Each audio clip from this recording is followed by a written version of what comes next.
நீதி வழங்கு, நீதி வழங்கு, உடனடியாக நீதி வழங்கு, உடனடியாக நீதி வழங்கு. ஆர்ப்பாட்டம் இது ஆர்ப்பாட்டம், ஆர்ப்பாட்டம் இது ஆர்ப்பாட்டம். குழந்தைக்கான நீதி வேண்டும், குழந்தைக்கான நீதி, குழந்தைக்கான நீதி வேண்டும். அப்படியே தூக்குற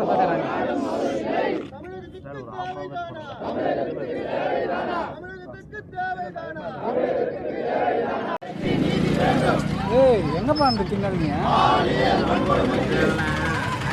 ஹலோ ஹலோ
உடனடியாக நீதி வழங்கு,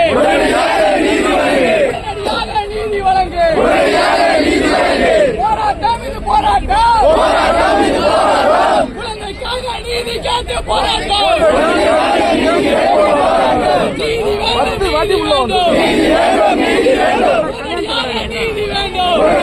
நீதி வேண்டும், தூங்குகிறதா காவல்துறை தூங்குகிறதா?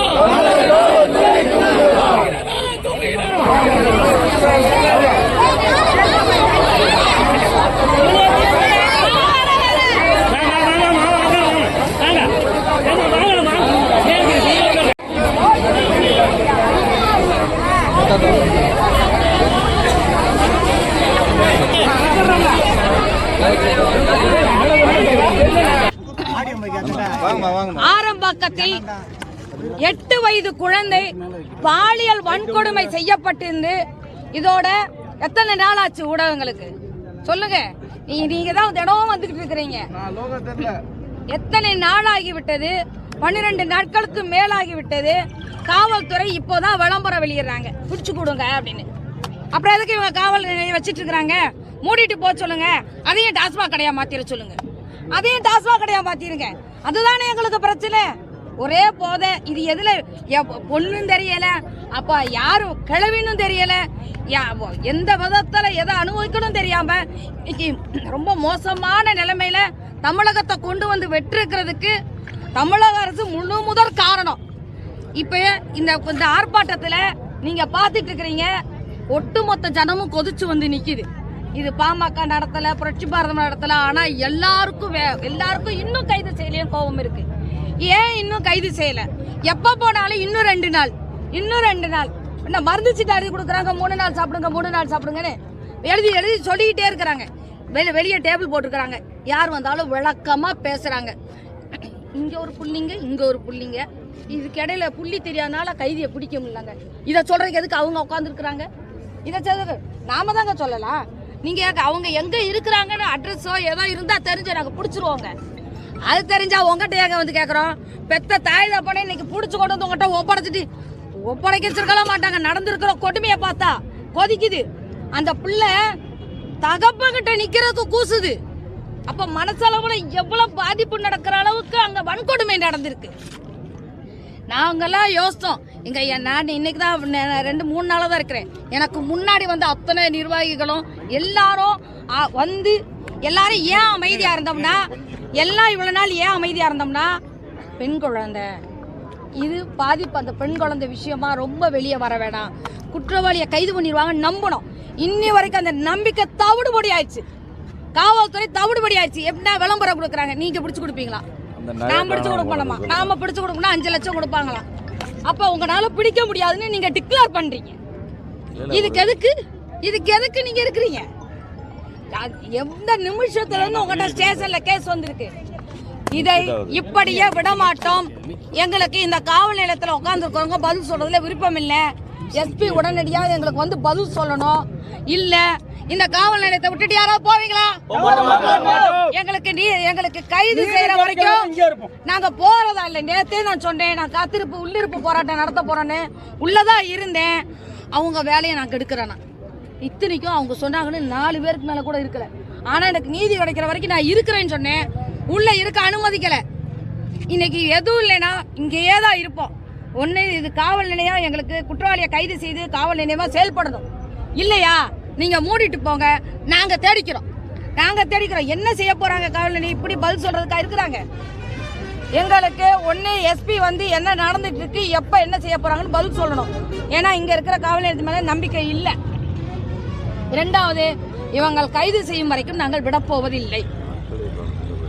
அவ்வளவுதான். நீங்க சொல்லுங்க, நாங்க செயல்படுறாங்கன்னு நாங்க நம்பணும். இன்னைக்கு 12 நாள் ஆச்சு. இப்ப வந்து எனக்கு இங்க ஒரு புள்ளி அதை இணைக்கிற புள்ளி கிடைக்கலன்னு சொல்றாங்கன்னா அப்ப நம்பிக்கை போச்சு தானே? ஆமாங்க, எங்களுக்கு காவல்துறை மேல நம்பிக்கை போயிடுச்சு. இல்ல அவங்களே ஒத்துக்கிறாங்களே எங்களால பிடிக்க முடியலன்னு. இல்ல ஒரு முக்கியமான விஷயம் சொல்றேன்.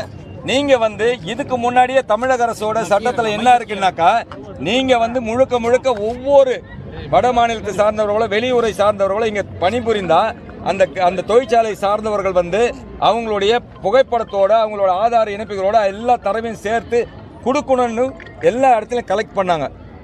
ஒரு 4-5 ஆண்டுகளுக்கு முன்பாக அதை தொடர்ச்சியா செய்திருந்தா ஏன் இதை அப்ப இந்த தமிழக அரசு கிட்ட இருக்கிற காவல்துறை தூங்குது. தமிழக அரசு வந்து இதை பத்தி மெத்தனமா செயல்படுது. தமிழக அரசு என்ன நினைக்குது? ஓட்டு வாங்கலாம், ஜெயிக்கலாம். தமிழக அரசு மக்களை பத்தி கவலை இல்லை. அடிப்படை மக்கள் இன்னைக்கு பாத்தீங்கன்னா ஏழை பாழைங்க தான் கஷ்டப்படுறாங்க. ஒவ்வொரு இடத்துலயும் இன்னைக்கு பாதிப்பட்ட அந்த குடும்பம் இந்த 1 மாத காலமாக எவ்வளவு இந்த 11 தினங்களாக அவருடைய சூழ்நிலை எண்ணி பாருங்க. ஏன் கண்டுபிடிக்க முடியாது? இப்ப இங்க என்ன மிஞ்சி போனா ஒரு 200 பேர் தொழிலாளர் இருப்பாங்க வட இந்தியர். அவங்களோட தரவை இவங்க திரட்டி வைக்க கூடாதா? கும்மிடி பொடியிலனாலும் 1000 கணக்கா இருக்காங்க. அதையும் இப்ப இனிமேலாவது செய்யணும்ல. எந்த விதமான அடிப்படை எதையுமே ஆதாரங்களை தேடுறதில்லை. புகார் கொடுத்தா அதை ஏற்றுக்கொள்வதில்லை. புகார்கள் சம்பந்தமா உடனடியாக நடவடிக்கை எடுக்கிறதில்லை. நாங்கள் ஃபர்ஸ்ட் தொடர்ச்சியாக 3 நாள் டிஎஸ்பி ஆஃபீஸுக்கு போனோம். நாங்கள் பிடிச்சிடுறோம். ஆனால் மக்கள் கொதித்து எழுஞ்சதுக்கு அப்புறம் தான் இப்போ வந்து தனிப்படை போடுறோம், தேடுறோம், அதை பண்ணுறோம் எல்லாம் சொல்கிறாங்க. நீங்கள் வேணா கேட்டு பாருங்க. இவர் எத்தனை வாட்டி போனார் சொல்லுங்க வில்சன்? நாங்கள் கிட்டத்தட்ட 5 நாளாக இங்கே போயிட்டு இருக்கோங்க. புரட்சி பாரதம் கட்சிக்கு சார்பாக வந்திருக்கோம். புரட்சி பாரதம் கட்சி சார்பில் வந்து நாங்கள் 5 நாளாக இங்கே காவல்துறைக்கு அழுத்தம் கொடுத்துட்டு இருக்கோம். இந்த காவல்துறையில் ஆரம்பாக்கம் காவல் நிலையத்தில் இருக்கக்கூடிய காவல்துறை அதிகாரிகளுக்கு இந்த தகவலை பற்றி எந்த ஒரு தகவலும் தெரியல. இதுதான் இங்கே அவமானமான ஒரு விஷயம். நாங்கள் வந்து 8 தனிப்படை போட்டிருக்காங்க எஸ்பி தலைமையில்.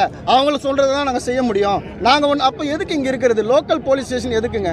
லோக்கல் போலீஸ் ஸ்டேஷன் லோக்கல் பாடிக்கு வந்து பாதுகாப்பு கொடுக்க வேண்டிய கடமை இருக்குது. நான் ஒரு விஷயத்தை இந்த நேரத்தில் பதிவு பண்ணுறேன். 1.5 வருஷத்துக்கு முன்னாடி அம்பத்தூரில் சேர்ந்து இந்த வட இந்தியர்கள்லாம் குடிச்சிட்டு போலீஸ் அடித்தாங்கல்ல.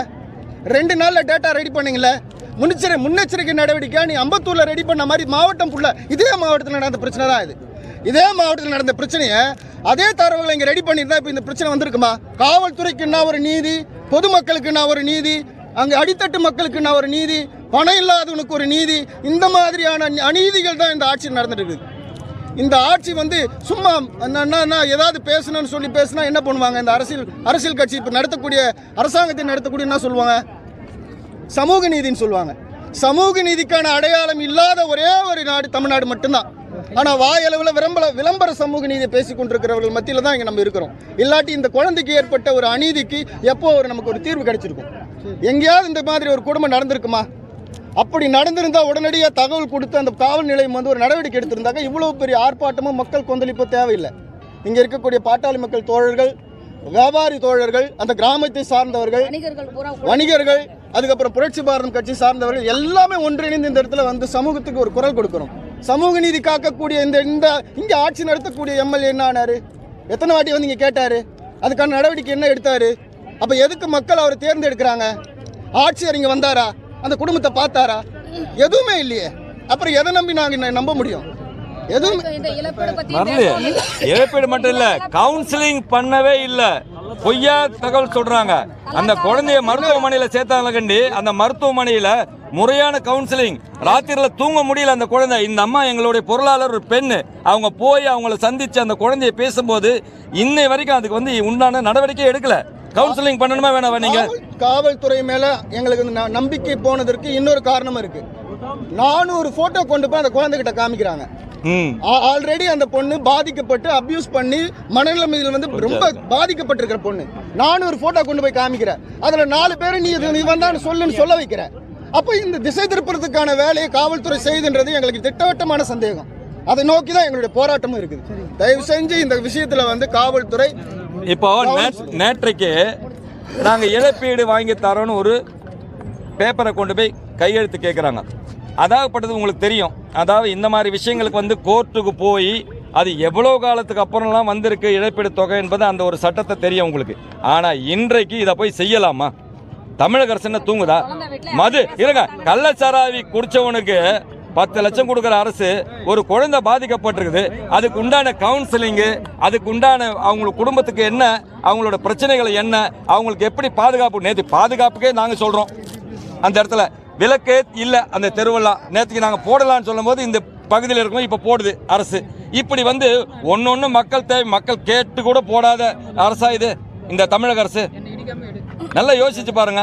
அரசு இயந்திரம் சரியாக செயல்பட்டால் அரசு அதிகாரிகள் செயல்படுவாங்க. இந்த இடத்துல அவர் சொன்ன மாதிரி மாவட்ட ஆட்சியர் இதுவரை ஏன் வரல? மாவட்ட ஆட்சியர் ஏன் வரல? அப்போ மாவட்ட ஆட்சியர் எதுக்கு இருக்காங்க? ஒண்ணுமே இல்லை, இங்க யாருமே எதுவுமே இல்லை. மக்கள் அதாவது ஏழை, இதே வந்து பொதுமக்கள் வந்து திரண்டு வரலன்னா அந்த குழந்தைக்கான நீதி வந்து கடைசி வரையும் கிடைக்காம போயிருக்கும். இனிமேல் கிடைக்குமான்னு தெரியல எங்களுக்கு. நாங்கள் போராடிக்கிட்டே தான் இருக்கணும். நேற்றைக்கு அந்த காவல் நிலையத்து முற்றுகையில் காலையிலேருந்து இருக்காங்க ஒரு பெண், அந்த அம்மா எங்களுடைய பொருளாளர், அந்த அம்மா பெண் அங்கே நிற்கிறாங்க. கூட ஒரு 5 பேர், யாரையுமே உள்ள அலோவ் பண்ணல, அந்த அம்மா மட்டுமே நிற்கிறாங்க. அந்த அம்மா வெளியில் போன்ற நோக்கத்தோடு இருக்காங்களா கண்டி?